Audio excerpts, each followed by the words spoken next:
High বন্ধুরা, আমি সানজিদা বলছি। বন্ধুরা, আজকের এই গল্পটি সম্পূর্ণ শুনলে তোমাদের ওটা আর অস্থির থাকবে না, কথা দিচ্ছি। শেষে গিয়ে তোমাদের ওটা অনেক হালকা লাগবে। তো চলুন আসল গল্পে চলে যাই। প্রতিদিন রাতে যখন আমি মামির সাথে ঘুমাতে যেতাম, মামা বলতেন মাঝখানে শুয়ে পড়ো, এতে সবার জন্য সুবিধা হবে। প্রথমে আমি ভেবেছিলাম এটি শুধু একটা সাধারণ কথা, কিন্তু তার কথায় একটা ভিন্ন ইঙ্গিত মনে হচ্ছিল। এক রাতে মামি গভীর ঘুমে ছিলেন আর ঘরের পরিবেশ ছিল নিস্তব্ধ। তখন আমি ঘুমের মধ্যে হঠাৎ আমার কাঁধে কিছু একটা অস্বাভাবিক অনুভব করলাম। প্রথমে ভাবলাম হয়তো কিছু ভুল হচ্ছে বা আমার কল্পনা, কিন্তু সেই স্পর্শটি ধীরে ধীরে কাঁধ থেকে নিচের দিকে সরতে থাকে। সঙ্গে সঙ্গে আমার হৃৎস্পন্দন দ্রুত হয়ে উঠল, মনে নানা প্রশ্ন ঘুরতে লাগলো। এটা আসলে কি ঘটছে? আমি একটু দূরে সরে তাদের দিকে তাকালাম। আমার চোখে অদ্ভুত একটা ভাবনা ভর করছিল, যা আমাকে বিভ্রান্ত করছিল। হঠাৎ বাইরে যাওয়ার জন্য একটা কারণ খুঁজতে লাগলাম। ঠিক তখনই মামা আমার হাত ধরে ফেললেন এবং আমাকে আটকে রাখার চেষ্টা করলেন। এরপর পরিস্থিতি থেকে বেরিয়ে আসার উপায় খুঁজতে লাগলাম। তারপর মামা কয়েকদিন পর আবার রাতেই মামা আমার ঘরে ঘুমাতে এলেন। আমি সেদিন মাটিতে বিছানা পাতিনি, বরং নিজের বিছানায় শুয়ে পড়লাম। বিছানায় আমাকে শোয়া দেখে মামা বেশ খুশি হলেন। কিছুক্ষণ পর ঘরের আলো নিভিয়ে দেওয়ার পর তার অভ্যাসমত তার হাত আমার গায়ে এসে পড়ল। এবার আমি তাকে কিছু বললাম না, কোনো প্রতিক্রিয়া দেখালাম না। তারপর আমার নাম পূজা। আমি 8 বছরের তরুণী। আমার গায়ের রং ছিল ফর্সা, যা আমাকে আরও আকর্ষণীয় করত। আমি বাইরে বের হলেই সবাই আমার দিকে তাকিয়ে থাকত। আমি নিজের শরীরের অনেক যত্ন নিতাম। বন্ধুরা, আজকের গল্পটা অনেক বেশি স্পেশাল হতে চলেছে, তাই কেউ মিস করো না। দয়া করে গল্পগুলো ভালো লাগলে ভিডিওটি লাইক, শেয়ার এবং চ্যানেলটি সাবস্ক্রাইব করো। প্লিজ। কয়েকদিন আগে আমার মামি আমাকে তাদের বাড়িতে এনেছিলেন, কিন্তু গরমের ছুটি কাটানোর জন্য নয়, বরং একটা আলাদা কারণেই মামার বাড়িতে আসা। আমার মায়ের সঙ্গে মামার বন্ধুত্ব ছিল, তাই মায়ের কথায় আমি মামার কাছে এসেছিলাম। তিনি আমার নিজের মাম নন। ফোনে জানানো হলো যে তানিয়া মাম আমাকে নিয়ে যেতে আসছে এবং কিছুদিন তার বাসায় থাকতে হবে। আমার মা বাবা দুজনেই চাকরি করেন। কিছুদিন আগে মায়ের বদলি হয়েছে, সেই নতুন পোস্টিং এর গ্রামে বিদ্যুৎ বা পানির ভালো ব্যবস্থা নেই। মা সেখানে যোগ দেওয়ার আগেই গ্রামটি দেখে এসেছিলেন এবং পুরো পরিস্থিতি বুঝতে পেরেছিলেন। গ্রামের অবস্থা জানার পর বাবা মাকে পরামর্শ দিলেন যে প্রমোশনের জায়গাটি যেন পরিবর্তন করিয়ে নেন। এই পরিবর্তনের জন্য মাকে হেডকোয়ার্টারে যেতে হতো, আর বাবাও মায়ের সঙ্গে সেখানে চলে গেলেন। তারপর বাড়ি ফেরার পথে তাদের গাড়ির দুর্ঘটনা ঘটে। সকালে বাড়ি থেকে বের হলেও বিকেল হয়ে যায়, তবুও তারা বাড়ি ফেরেনি। সন্ধ্যাবেলা মায়ের ফোন এলে আমি জানতে পারি কি ঘটেছে। দুর্ঘটনাস্থলটি আমাদের বাড়ি থেকে বেশ দূরে ছিল। মা জানালেন যে তার শারীরিক অবস্থা মোটামুটি ভালো আছে, তবে বাবাকে 1 মাসের জন্য হাসপাতালে থাকতে হবে। মা আমাকে সাহস দিয়ে বললেন, তুমি চিন্তা করো না, আমরা না ফেরা পর্যন্ত তুমি আমার এক বান্ধবীর বাড়িতে থাকবে। তানিয়া মাম তোমাকে নিয়ে যেতে আসছে। আমি তাকে আগে থেকেই মামি বলে ডাকতাম। ফোন রাখার কিছুক্ষণের মধ্যেই মায়ের এক বান্ধবী আমাকে নিতে চলে এলেন। মামিকে দেখেই আমি জড়িয়ে ধরে কেঁদে ফেললাম। কিছু বলতে যাচ্ছিলাম, কিন্তু মাম আমাকে সান্ত্বনা দিয়ে বললেন, তোমার মা বাবা দ্রুতই ফিরে আসবেন, চিন্তা করো না। সেই দিন আমি প্রথমবার মামার বাড়িতে এলাম। মায়ের কাছে অনেকবার তানিয়া মামির নাম শুনেছিলাম, কিন্তু কখনো দেখা হয়নি। এখন পরিস্থিতি এমন হয়েছে যে আমাকে এখানে আসতে হলো। ছোটবেলা থেকেই অন্যের বাড়িতে থাকতে আমার কখনো ভালো লাগেনি, কিন্তু এই বড় দুর্ঘটনার পর মামার বাড়ি আমার জন্য আশ্রয়স্থল হয়ে উঠল। মামার বাড়িতে পৌঁছানোর পর মামার সঙ্গে প্রথম পরিচয় হয়। মামা আমাকে খুব স্নেহের সঙ্গে আমাকে গ্রহণ করলেন। মা বাবার বিষয়ে জানার পর তার চোখেও জল চলে এলো তার, আর তিনি আমাকে জড়িয়ে ধরে সান্ত্বনা দিতে থাকলেনও। তিনি আমাকে বললেন, তুমি এখানে নিশ্চিন্তে থাকতে পারো, কোনো কিছু প্রয়োজন হলে আমাকে জানাতে দ্বিধা করো না। তার কথাগুলো আন্তরিক শোনালেও পরবর্তীতে বুঝতে পারি সবকিছু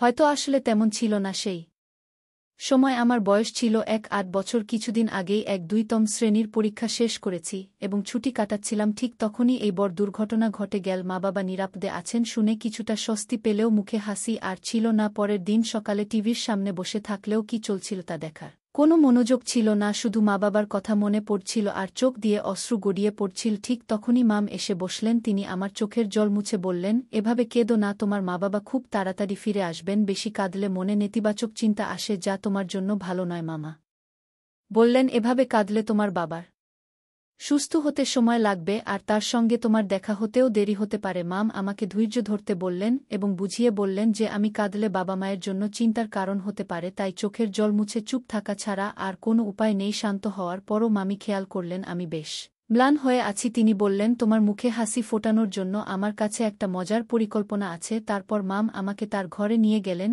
এবং নতুন কিছু পোশাক দেখালেন যা আমার জন্য কিনে রেখেছিলেন। একটা সুন্দর ফ্রক পরালেন, যেটা পরে আমি সত্যিই নিজেকে খুব ভালো লাগছিল। আমাকে আরও বেশি সুন্দর লাগছিল। তারপর মাম আমাকে বাইরে নিয়ে গেলেন এবং বললেন, আচ্ছা এখন তোমার কিছু ছবি তুলি। নতুন পোশাকে নিজেকে দেখতে ভালো লাগছিল। ঠিক তখনই মামা বাইরে থেকে ফিরে এলেন এবং আমাকে দেখে প্রশংসা করতে শুরু করলেন। মামা আমার হাত ধরে একটু নাচ শুরু করলেন। কিছুক্ষণ পর মাম এসে আমাদের নাচ থামিয়ে বললেন, চলো এবার ছবি তুলি। তিনি আমার অনেক ছবি তুললেন আর খালু আমার সঙ্গে ছবি তুলতে এলেন। ছবি তোলার সময় খেয়াল করলাম তার হাত বারবার আমার পিঠে চলে আসছে, কিন্তু মামার এসব দিকে নজর ছিল না। তিনি হাসিমুখে আমাদের ছবি তুলতেই ব্যস্ত ছিলেন। মামার এই আচরণ ক্রমশ অসহনীয় হয়ে উঠছিল। আমি তাদের বাড়িতে আসার পর থেকেই মামা আমার খুব কাছাকাছি থাকতে শুরু করেছিল। তার আচার-আচরণ আমার কাছে বেশ আলাদা মনে হতো। মামার আচরণ ক্রমশ অস্বস্তিকর হয়ে উঠছিল। তার আচরণ বুঝতে পেরে আমি ধীরে ধীরে নিজেকে দূরে সরিয়ে নিয়ে আমার ঘরে চলে গেলাম। সেই রাতে মাম আমার ঘরে এসে বললেন, আজ থেকে তুমি আমার সঙ্গে আমার ঘরে ঘুমাবে, আলাদা ঘরে থাকলে যে আমি অচেতন হয়ে পড়েছি। সেদিন মামা মামিকে বলছিলেন, এতদিনের প্রচেষ্টা শেষমেশ সফল হতে চলেছে, আগামী 3 দিনের মধ্যেই পরিকল্পনা সম্পূর্ণ হবে। মামা খুশি হয়ে বলছিলেন, এবার আমরা বড় অঙ্কের টাকার মালিক হব। যখন তার চোখ খুলবে তখন সে থাকবে দূরের দেশে, আর এই মেয়েটা আমাদের এমন সুযোগ এনে দেবে যা আমরা কল্পনাও করিনি। আমি নিঃশব্দে তাদের কথাবার্তা শুনে যাচ্ছিলাম। তারা এমন ওষুধ ইনজেকশন হিসেবে দিচ্ছিলেন যা আমাকে দীর্ঘ সময়ের জন্য অচেতন করে রাখত। ফলে সময়ের হিসাব আমার কাছে একেবারেই অস্পষ্ট হয়ে পড়েছিল। আসলে তানিয়া মামি আদৌ আমার মায়ের কোনো বন্ধু ছিলেন না। তিনি এমন এক চক্রের অংশ ছিলেন যারা শিশুদের অপহরণ করে। মামা ও মামি দুজনেই সেই দলের সদস্য ছিলেন। আমার মায়ের দুর্ঘটনার পর এই গ্যাং আমাদের এলাকায় নজরদারি চালাচ্ছিল। যেদিন আমি বাড়িতে একা ছিলাম সেদিনই তাদের নজরে পড়ি। তখনই তানিয়া মাম সেজে তিনি আমাকে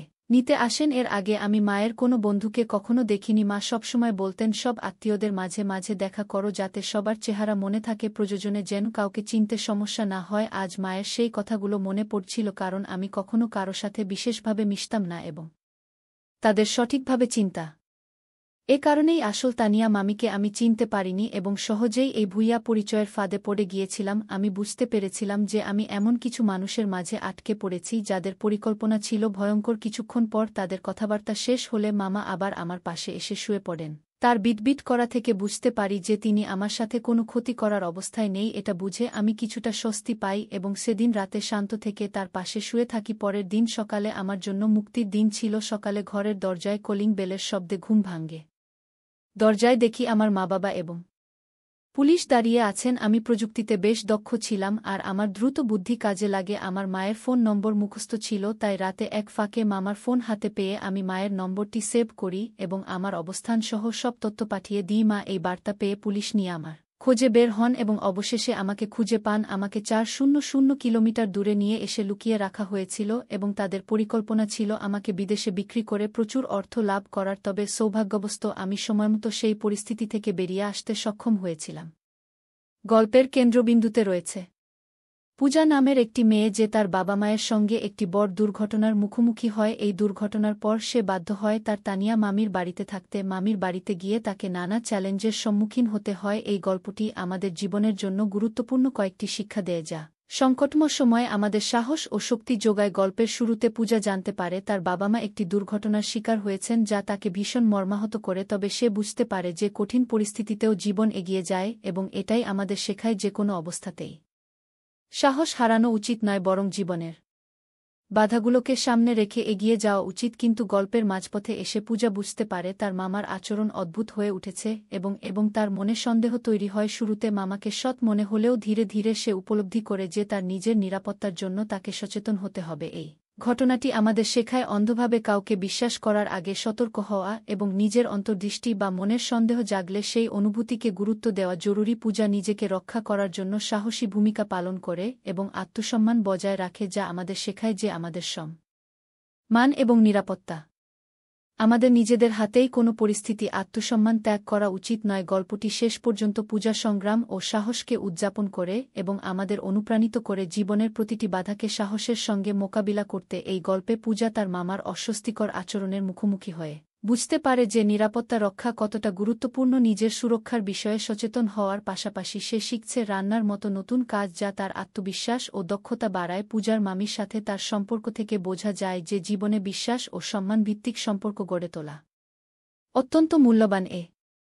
গল্পে পূজার ধৈর্য ধরে পরিস্থিতি সামলানো এবং প্রযোজনে তার বাবা মায়ের সাথে যোগাযোগের পরামর্শ নেওয়া জীবনের সঠিক পথে এগোনোর জন্য গুরুত্বপূর্ণ শিক্ষা দেয়া গল্পটি আমাদের শেখায় যে নিজের অনুভূতিগুলো প্রকাশ করা ও সাহসী সিদ্ধান্ত নেওয়া কতটা গুরুত্বপূর্ণ। পূজার মতো জীবনে কখনো নিজেই কঠিন সিদ্ধান্ত নিতে হয় যা আমাদের সুরক্ষিত ও সচেতন থাকতে সহায়তা করে। গল্পটি মনে করিয়ে দেয় যে জীবনে সবসময় অনিশ্চয়তা থাকে, তাই প্রতিটি পরিস্থিতির জন্য প্রস্তুত থাকা জরুরি। পূজার গল্প থেকে শিখি আত্মসম্মান বজায় রাখা, ইতিবাচক থাকা এবং ভালো সম্পর্ক গড়ে তোলা জীবনে এগিয়ে যেতে সাহায্য করে। চ্যালেঞ্জ আসুক বা কঠিন সময় আসুক, কখনো হার না মানায় আমাদের মূল লক্ষ্য হওয়া উচিত। বন্ধুরা, যদি এই গল্পটি ভালো লেগে থাকে তাহলে দয়া করে ভিডিওটি লাইক করুন এবং আমাদের চ্যানেলটি সাবস্ক্রাইব করুন। পাশে থাকা বেল আইকনটি প্রেস করুন যাতে করে আমরা যখনই নতুন ভিডিও আপলোড করি তার নোটিফিকেশন সবার আগে আপনার কাছে পৌঁছে যায়। ধন্যবাদ, দেখা হবে আমাদের পরবর্তী ভিডিওতে।